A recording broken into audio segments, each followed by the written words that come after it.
கர்த்தருடைய பரிசுத்த நாமத்திற்கு மகிமை உண்டாவதாக. இன்றைக்கான அனுதின ஆவிக்குரிய ஆகாரம். ஈசாக்கு யாக்கோபு ஆசீர்வதிச்சு வழி அனுப்புனத ஏசா கவனிச்சுக்கிட்டு இருந்தான். தன்னுடைய அன்புக்கு பாத்திரமான தகப்பன் இப்ப செய்யக்கூடிய இந்த காரியம் அவனுக்கு எரிச்சலை கொண்டு வந்துச்சு.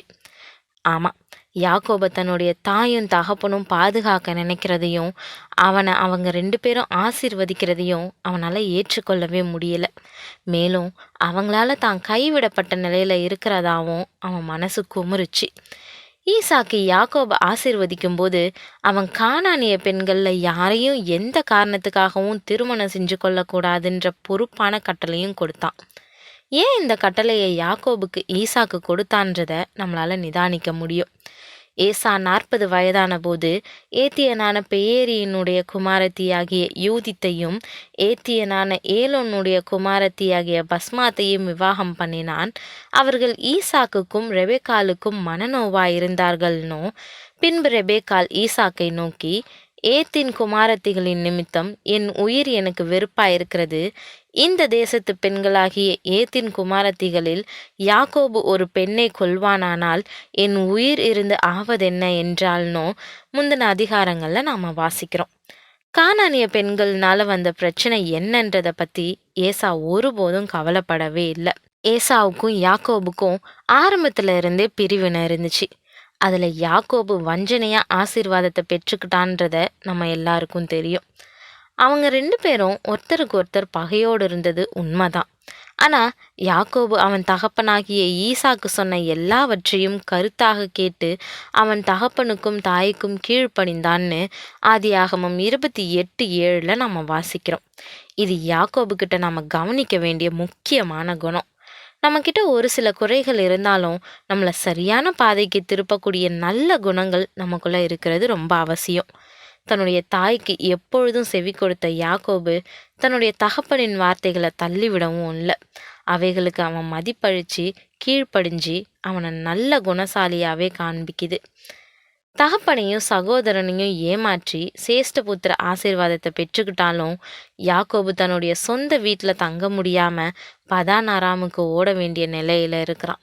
சேஷ்டபுத்திர ஆசீர்வாதம் கிடைக்காம போனாலும் தன்னுடைய பெற்றோரோட தங்கி வாழக்கூடிய பாக்கியம் ஏசாவுக்கு கிடைக்குது. ஆனா அந்த பாக்கியத்தை ஏசா பயன்படுத்திக்கிட்டானான்னு கவனிச்சா இல்லைன்னே நாம கீழ்காணக்கூடிய வசனத்துல வாசிக்கிறோம். யாக்கோபு தன் தகப்பனுக்கும் தன் தாய்க்கும் கீழ்ப்படிந்து பதான் அராமுக்கு புறப்பட்டு போனதையும் ஏசா கண்டதினாலும் கானானியருடைய குமாரத்திகள் தன் தகப்பனாகிய ஈசாக்கின் பார்வைக்கு ஆகாதவர்கள் என்பதை ஏசா அறிந்ததினாலும் ஏசா இஸ்மவேலிடத்துக்கு போய் தனக்கு முன்னிருந்த மனைவிகளுமின்றி ஆபிரகாமுடைய குமாரனாகிய இஸ்மவேலின் குமாரத்தையும் நெபாயோத்தின் சகோதரியுமாகிய மகலாத்தையும் விவாகம் பண்ணினான்னு ஆதியாகமம் 28:7-9 வசனங்கள்ல நம்ம வாசிக்கிறோம். யாக்கோபுக்கு கொடுக்கப்பட்ட பிரியாவிட ஆசீர்வாதத்தின் அர்த்தத்தையும் முக்கியத்துவத்தையும் ஏசா மிக குறைவாகவே புரிஞ்சுக்கிட்டான். ஒரு ஆவிக்குரியவனா வளர்றதை விட ஏசா தன்னிச்சையா ஒன்றை முடிவு செய்கிறதையும் சரியான முடிவு எடுக்க தவறுகிறவனா இருக்கிறதையுமே அவனுடைய செயல் காட்டுது.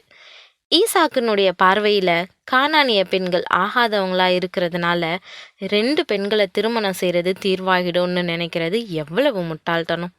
அவன் ஒருபோதும் பெற்றவங்க கிட்ட உட்காந்து பேசினதாவோ இல்லை ஆலோசனை கேட்டதாவோ வேதம் நமக்கு சொல்லலை.